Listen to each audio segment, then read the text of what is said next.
వృక్ష నీడచే బోధకుడిని చక్కగా పోచుచున్నదయ్యా.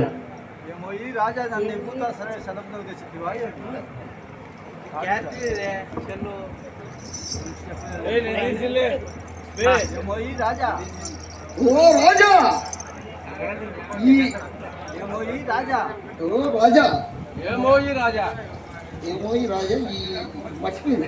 మర్చిపోయాను సార్. అయితే మర్చిపోతే ఇంకేం పడతావు? కాదు కాదు, మనకు నివాసమైన యోగ్యమైన సాటికే వచ్చింది దేవి.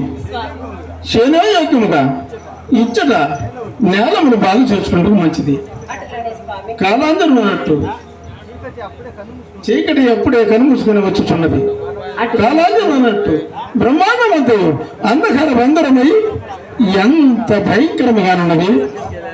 మార్గయాసంచే గాఢ నిద్ర వచ్చుచున్నా ఈరికి ఎక్కడూ రాకుండా కాపాడవలేదు కదా. అయ్యయ్యో అయ్యయ్యో, సార్వభౌమిల్లాలు కాయన్ని కడగలు. నేనంత ధైర్యం అవలంబించున్నాను. శుష్క ప్రవాస కుసి సూర్యురాళ్లపై పండుకొని ఉన్న ఈ దేవుని చూసినప్పుడల్లా నా హృదయం మరింత దుఃఖ సంకులు మోస్తున్నది కదా. అసుర భాష నీ రానివాస సౌఖ్యం ఏమైనా కదా.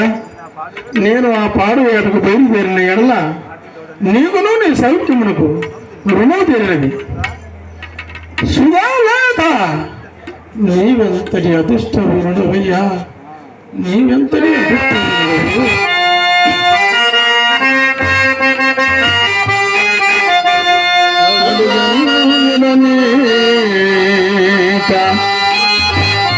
నేలపై అతలారు ముదారుగా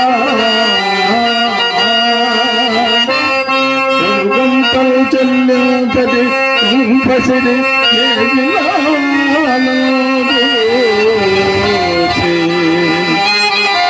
పూర్వగా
ఎవరెవరవ నీవు?